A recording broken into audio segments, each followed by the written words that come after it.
They tell the prospective client what they want to hear, overvalue the business. That client then has an inflated view, and they ain't never coming down from that number. So, Rob, how did it all start? What can you remember the very first business that you sold? I can, and you do, don't you? It was up in Mansfield. It was a tool hire and tool supplier business. And I'd already spent 7 years working for someone else in an M&A brokerage business as general manager. Okay. But this one... One that we would know? Yes, they're still Possibly. trading. Okay. Not as much as when I was in charge of it. Of course. Of course. But I was working for someone else. I wasn't working for me. So that first guy, Tony, that gave me the order form to sell his business as Rob Goddard... not working, representing the company. As your new when company. I was driving back down the M1, I couldn't stop the smile on my face. Sure. It was wonderful. It's great. Because he trusted me Yeah. with the sale of his treasured asset. And the launch of your new business. And Yeah. It was validation that you could do this by yourself. And I had shareholders in the background of my fledgling business. So the first thing I did was ring the main guy and say, so good. I told you. Yeah, I could do it. And so you got the mandate to sell it. Got the mandate to sell it, and I sold it. And you sold it. Within 8 months. Which many brokers might be quite surprised. That's actually been a theme for you, I believe, in that your conversion, if you like, from sales mandate to actually executing it and selling it for the client is very, very high, isn't it? I've monitored it over must be 15 years now of doing it myself. 3 out of 4 typically is what it revolves around. So selling 3 companies out of every 4 that come out. And I know the industry average on the sell side is about 1 in 5. Yeah. So I've managed to reverse those odds. And what do you put that down to? Initially it was me, because I was a one-man band with some shareholders. Yeah. But actually it was the team. Because as it started to get some traction, I couldn't do it all myself. So I started to build a team around me, initially with a couple of people that had worked for me before, because they were known quantities and there was no recruitment agency fee. But actually, for many, many years, it's been the team. Yeah. And I've gradually learned to make myself redundant from the business that I started and founded, and that's carried forward into other things that I've done. So a couple of things is not overvaluing businesses when you're a sell-side broker. Having an honest conversation with a seller about what their business is worth, and actually what it isn't worth and why, and agreeing a number that's realistic that we're seeking to beat. Most people I've ever met in 2 decades or so of being in the M&A industry, the majority don't take that approach. They tell the prospective client who wants to sell the business what they want to hear, overvalue the business. That client then has an inflated view, and they ain't never coming down from that number. No chance. No, because they've already started to spend My it. advisor told me I've never taken that approach myself when I went out in business on my own, and that's one of the reasons why the conversion rate is so high, and the team is good, talented people that can do it. I had a business that I wanted to sell. I may well have approached someone that you know, and the figure being bandied around was 20 million, which of course was it now? Set my heart singing. And 20 million. How'd you spend it in your head? Yeah, of course, everyone does, right? And 20 million.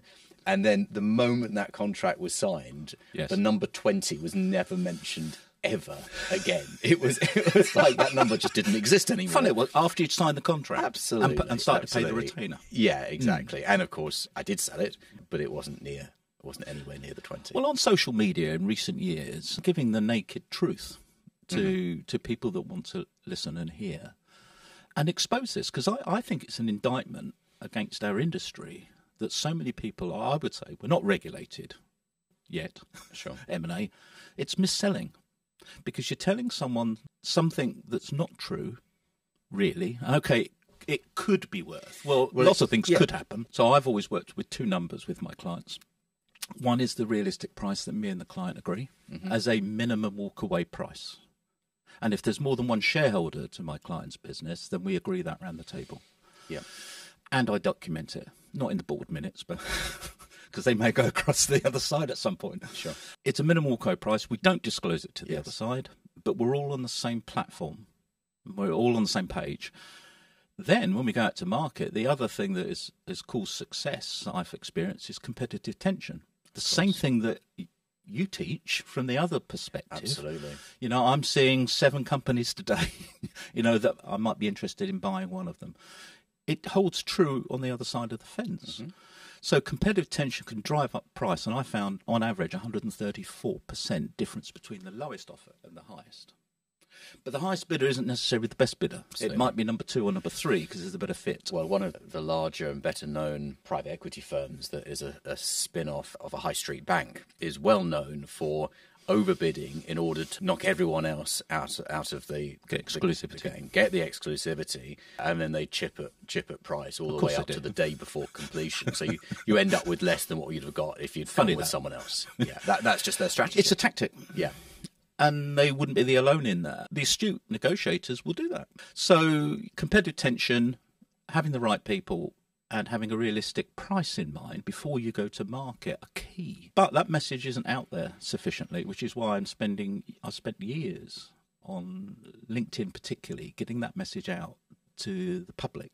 Well, business owners. Yes, you want as much as possible. Yes, you want to use competitive tension. You want to have a choice. The best bid may not be the best bidder. Mm-hmm. So there might be a good reason why you don't take the top bid. And if you're staying on as the seller for a period of time, 2 or 3 years, to look after your earn-out, you've got to work with these people. You've got to like them, really. Get on with them, because you're going to be in the same board meetings. If you want to find out how to buy a business successfully, get your free business buying toolkit. The link is in the video description below. So my most recent exit, there were actually 2 parallel parties running in parallel. There was a very well-funded individual, and there was a well-known private equity firm. Right. And the 2 deals were actually identical. You couldn't tell them apart. Fact paper between them. But the individual was promising one extra thing that tipped it in his favour. Unfortunately, it was a promise that didn't actually come to fruition. Really? Yeah, funny that. Having 2 parties interested in acquiring your business surely has to force the numbers in the right direction for you, the seller. Yes, the numbers, but also it may not be the price that goes up too much. It might be the terms. Yeah. Because that's the other half, isn't it? You and I know that. When do you get that money? On what basis? And what are the conditions? And what's it contingent on? So it might be it's a better deal. It might be a lower figure, company B, but the deal structure's better for the seller. Interesting. So actually, if you're a buyer, top tip for any buyers listening to this, is to understand what the hot buttons are for the person that you're in front of, what matters to them most, and how can you construct your deal structure to play to what they're looking for? A great question, because as you know, I've started on the buy side with the help of your fast track, 5-day fast track courses. Opening question that I use is, what does great look like for you? You know, if we can reach a deal, what does that do for you? And I write it down because I want to make sure that their objectives are covered if I can. And if I can't fulfil that particular objective, I'll be honest enough and say, I can't. Here's a question on that. So I think probably most owners that are thinking of selling, when you ask them that question, I would guess that the first thing that they say is the money, is the number. But then when you have a deeper conversation with them, they come out with all these other things, and some of them move up the list above the number. And price actually is less important than speed, certainty, exit by a certain date. What's your opinion on that? That is true, but that's not how it plays out initially. Tell us. What you say is truth. No, because when I ask them what their magic number is, they go all coy. Mm-hmm. They don't give me a number. I've met thousands of potential sellers over 20-odd years. They don't. They have a little. They go back in the seat and they laugh a bit. I said, no, I'm being serious. But they know. But they must know, right? So why aren't they telling you as soon as you ask? I found this. It took me years to discover this, because if they give me a number, they'll think that I'll work as the advisor of anything below that. Yeah. Which actually is not true, because when you're on 3 or 5% success fee, you want to sell it for as much as possible as a sell-side broker. But that's what they assume, if they give a price. So we initially have that sort of dancing around handbags moment. And then I say to them, look, I said magic number, not value your business. So forget about value your business. I'll do that in a moment, because I've had your 3 years accounts and your management accounts in front of me. What is the capital sum that you need in which to move on in life? finish one chapter, start a new one. What is that number? I won't find it in the P&L, and I won't find it in the balance sheet. It's here, and probably here as well. Then we have an honest conversation about ideally what they're looking for, and then I give them a reality check. If they're wanting double or treble what I think is a good price, I'll tell them I don't think I can get that. And I know some of those people have gone to a competitor broker. Who's told them that they can get it? For sure. Because they've got their targets to hit that month. And there was someone on the phone just the other day asking for a business just like yours. Yes. Sounds familiar, doesn't it, with the estate agent industry? Yes. A year later, though, because I diarise this, a year later, I'll give them a call. Yeah, sure. The majority, can't remember what the percentage is, the majority have not sold. No. And they're nowhere near selling, many of them. Yeah. They've had some interest, in fairness, but nowhere near the price. Funny enough, nowhere near the price that the salesman quoted a year ago. And then I say, well, are you disillusioned with the people you're with at the moment? And often they are.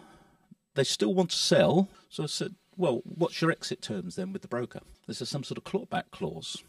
What did you sign a year ago? And of course, they can never remember. No, they probably didn't read it either. No. They're so keen to sell. Yeah, and clause 137.b says there's a 2-year clawback.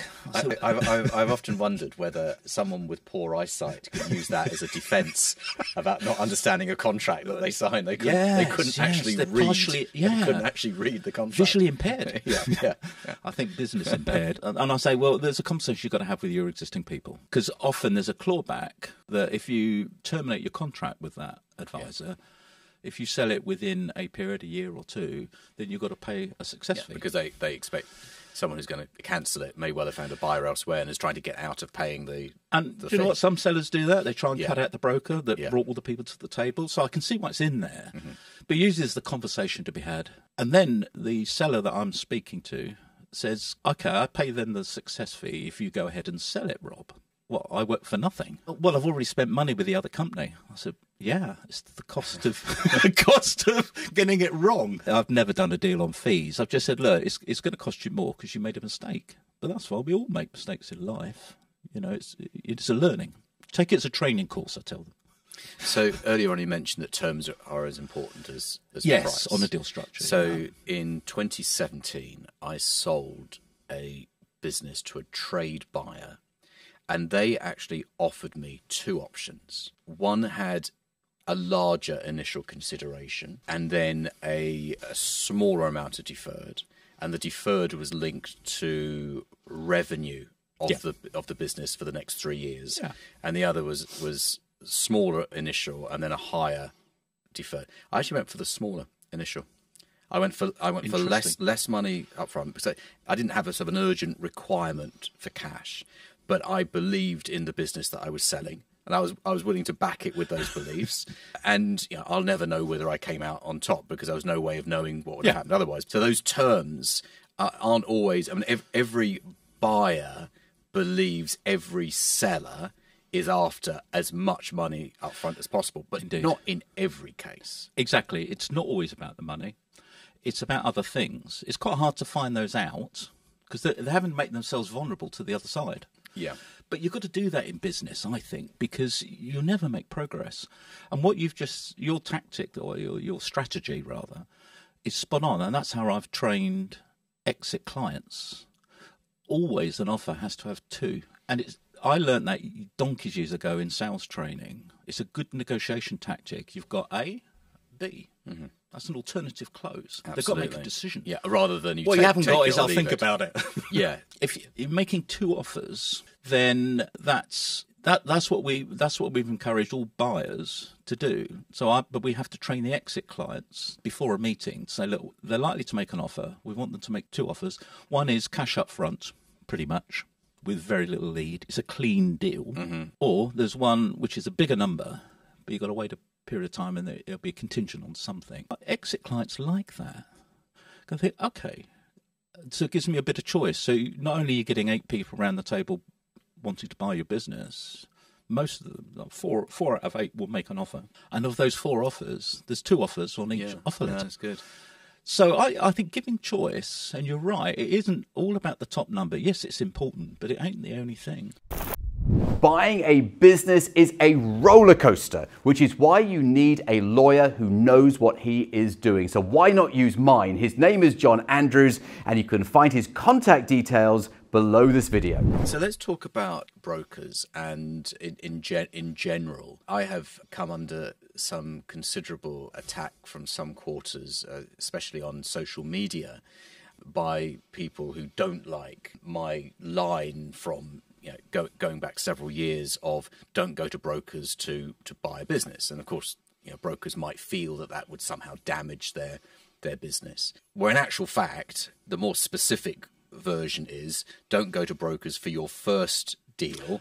If you are a new business buyer, once you've bought a business, your credibility goes up, and you have more confidence to negotiate with a professional. Yes, So I would imagine that in the past your heart would sink if someone came to you and said, I've never bought a business before, I've got very limited resources, what have you got for sale?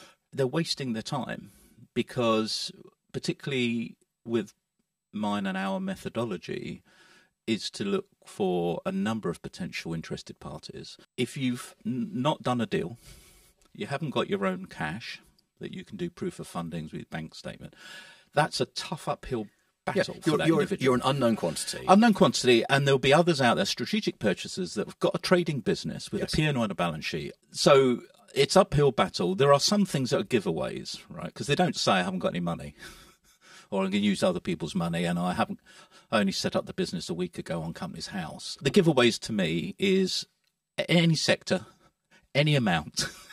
Oh, right. So they want to buy a business. They don't really know what they want to buy. Right. But serious investors don't do that. Serious investors usually buy something that they know.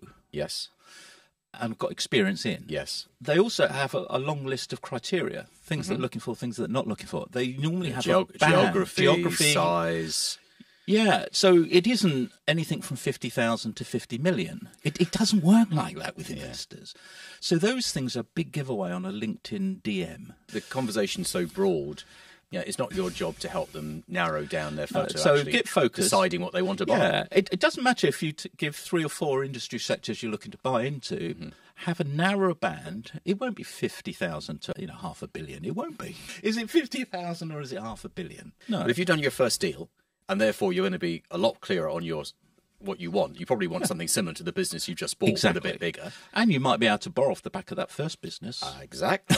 Exactly right. Which is why borrowing your own money. Your first acquisition should always be a solid, profitable business. The last thing you want to do is a turnaround. We'll talk about this later on another video. Is a turnaround or a business that's distressed, because even though you might be able to buy it for nothing, you'll be putting money in at some point. So buying a good, solid, profitable business on day one allows you to not only reap the benefits of the cash flow, but also leverage against that cash flow, that business's trading history. Exactly. Now, from a broker's perspective, you're a serious contender. Absolutely. You're in the industry already. I understand the temptation for the newbie buyer, because you see all these businesses for sale, and you think, "Oh, right, it looks so easy." I know, having gone on your 5-day fast track, I know you specifically say more than once, don't go for the brokers, because our interests aren't aligned. We want to sell for as much as possible with as much cash on day one. Yeah, with the less friction as possible. You don't want people going out and raising money. You want someone who can just do a transfer, pass it across the table, and the deal's done. I understand why most of them try and go for the quick win, because the alternative is hard work. And I know, again, you don't hide the fact it is hard work. Deal flow is critical, and that's you can't just do it once. You've got to do it consistently. But I have people on Mastermind who even though they've done that part of the training, the deal flow training, they still go off. They say, well, it's all very well what Jonathan said, but there's got to be a faster, easier way. And they go and phone a few brokers, and then three or 4 months later, they've kind of figured it out that in actual fact that first deal should have been done the way I know the way I described. And majority of brokers are useless. I know this because I'm in buying mode, and we can talk about it on another occasion. I signed an NDA on a business for sale, motorcycle repair business, because I love petrolhead and I love motorcycles. That's why I'm interested. Signed the NDA last Wednesday. No response by Friday. I didn't have. It's a business that's under some pressure. It's distressed. I don't know how distressed because they haven't sent me any.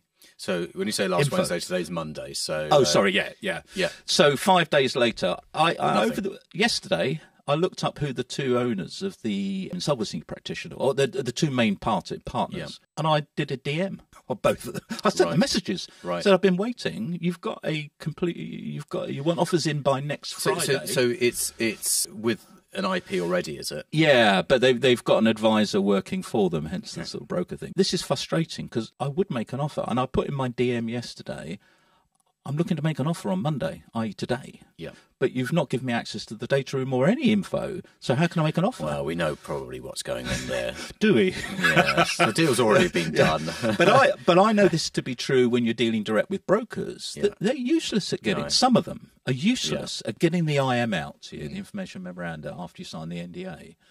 So you do wonder, are they serious about selling their client's business? Well, maybe it just feels like a lot of hard work compared to getting the instruction. Getting the instruction is easy. You get paid up front, and then actually having to deliver on that. Yeah, maybe that. I mean, there are exceptions. So there are some exceptions. Yeah. In the last few years, I've done quite a few deals with brokers. Yeah. They've come to us at one point. They'll come to us several times a day. So we've got this one. This buyer dropped out. Are you interested? And that was sort of the circumstances of the pandemic era, and we did a lot with brokers. And there was one particular firm in the Northwest who I thought was incredibly professional, and really, and they did work hard, and they did their bit. They're in the minority. Yeah. I know with people that have worked for me over the last 20 years, I've always trained them. You get that IM out the same day we've got the signed NDA, exactly. Because every day the buyer could be getting colder. Is how I train my troops. Every day. Yeah, their interest level isn't going up. Their interest level is probably going to go down. It's only going one way. Absolutely. So, and also it's good news because you want to go back to your client who's selling, saying, we've had interest from, we've got the signed NDA and sending out the IM. It's good news for the client who's forking out several £1,000s a month to you in a retainer. Keeps them at the table. So, Rob, how do people get in touch with you? LinkedIn is the best way. Okay. I connect with anyone as long as I'm not being pitched to within a nanosecond of connecting. Yeah, that's not such a good feeling, is it? Yeah. I put out, like you, I'll put out quite a bit of content, video content on LinkedIn. I want to get the word out there for free to anyone that wants to listen. So LinkedIn is perfect. Okay. If it's someone that's looking to sell their business and it's urgent, then they'll find my phone number on the LinkedIn profile. Fantastic. Or they can ping me an email. Rob, amazing advice. Very interesting to listen to you. You've been incredibly helpful, and we must get you back for another episode soon.